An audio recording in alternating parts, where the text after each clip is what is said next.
ಪಹಲ್ಗಾಮ್ ದಾಳಿಗೆ ಪ್ರತಿಯಾಗಿ ಆಪರೇಷನ್ ಸಿಂಧೂರ ಮಾಡಿದ್ದಾರೆ. ಆಪರೇಷನ್ ಸಿಂಧೂರ ಏನಾಗಿದೆ, ಬಹಳ ಅತ್ಯಂತ ಹೆಮ್ಮೆ ವಿಷಯ.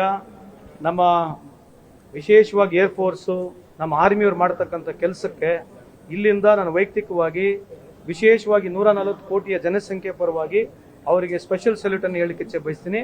ಅದೇ ರೀತಿಯಾಗಿ ಭಾರತ ಸರ್ಕಾರ ತಗೊಂಡಿರ್ತಕ್ಕಂಥ ಏನು ನಿರ್ಣಯ ಇದೆ, ಇದೇನು ನಡೀತಾ ಇದೆ, ಇನ್ನ ಮುಂದೆ ವರಿಲಿ.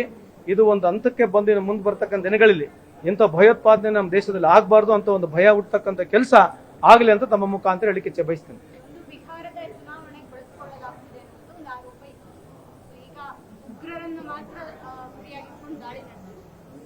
ಈಗ ಏನಾಗಿದೆ, ನಾನು ಯಾವತ್ತು ಇಂಥ ಸಂದರ್ಭದಲ್ಲಿ ರಾಜಕೀಯ ಮಾತನಾಡಕ್ ಹೋಗೋದಿಲ್ಲ, ಮಾತಾಡೋ ವಿಷಯನೂ ಇಲ್ಲ. ಲಾಸ್ಟ್ ಟೈಮ್ ಏನಾಗಿತ್ತು, ಈ ತರ ಮಾತನಾಡಿದಾಗ ಮಾನ್ಯ ಪ್ರಧಾನಮಂತ್ರಿಯವರು ಅವ್ರ ಮೇಲೆ ಓಟ್ ಕೇಳಿದ್ರು. ಯಾರ ಮೇಲೆ ಓಟ್ ಕೇಳಿದ್ರು? ಸೈನಿಕರ ಮೇಲೆ ಓಟ್ ಕೇಳಿದ್ರು. ಅಂತದ್ದು ಆಗ್ಬಾರ್ದು ಅಂತ ನಂದು. ನಾನು ಅವ್ರು ಉಪೇಕ್ಷಿಸಿದಂತ ಹೇಳ್ತಾ ಇಲ್ಲ, ನೀವು ಕೇಳಿದ ಪ್ರಶ್ನೆಗಷ್ಟೇ ಪ್ರತಿಕ್ರಿಯೆ ಕೊಟ್ಟಿರ್ತಕ್ಕಂಥದ್ದು. ನಾನು ಇದರ ಯಾವ್ದು ಹೆಚ್ಚು ಬೆಳೆಸಿ ಮಾತನಾಡಕ್ ಹೋಗ್ತಾ ಇಲ್ಲ. ನನಗೆ ಭಾರತ ಸರ್ಕಾರ ಮಾಡಿರ್ತಕ್ಕಂಥದ್ದು, ನಮ್ಮ ಆರ್ಮಿಯವರು ವಿಶೇಷವಾಗಿ ಏರ್ಫೋರ್ಸ್ ಅವ್ರು ಮಾಡಿರ್ತಕ್ಕಂಥದ್ದು ಏನಿದೆ, ನಾನೇ ಹೇಳ್ತಾ ಇದ್ದೆ, ಇನ್ನ ಮನೆ ನುಗ್ಗಿ ಹೋಗಿ ಹೊಡಿಬೇಕು ಇವರಿಗೆ. ಇನ್ನು ಮುಂದುಗಡೆ ಭಾರತ ದೇಶದ ಕಡೆ ಈ ಯೋಚನೆ ಮಾಡ್ಲಿಕ್ಕೂ ಅವರಿಗೆ ಅವಕಾಶ ಸಿಗಬಾರ್ದು ಅಂತ ಒಂದು ಭಯ ಆಗ್ಬೇಕಂತ ನನ್ನ ಅಭಿಪ್ರಾಯ.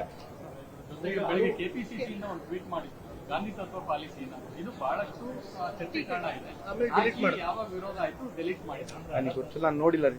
ನಮ್ದು ರಾಹುಲ್ ಗಾಂಧಿ ಅವರು ನಮ್ಮ ಪಕ್ಷದ ಏನ್ ಸ್ಟ್ಯಾಂಡ್ ಇದೆ ಅದ್ರ ಬಗ್ಗೆ ನೀವು ಕೇಳ್ರಿ, ನಾನು ಮಾತಾಡ್ತೀನಿ. ಅವ್ರ ಸ್ಟ್ಯಾಂಡೇ ನಮ್ಮ ಸ್ಟ್ಯಾಂಡ್ ಇದೆ. ಆಮೇಲೆ ಇದು ದೇಶದ ವಿಚಾರ ರೀ. ನನ್ನ ವೈಯಕ್ತಿಕ ವಿಚಾರ ಜೊತೆಗೆ ನಿಮ್ಮ ವೈಯಕ್ತಿಕ ವಿಚಾರ, ನಿಮ್ಮೆಲ್ಲರ ವಿಚಾರಗಳು ನಮ್ಮ ವಿಚಾರಗಳು ಸಮಪಾಲ್ವಾಗಿದ್ದಾವೆ.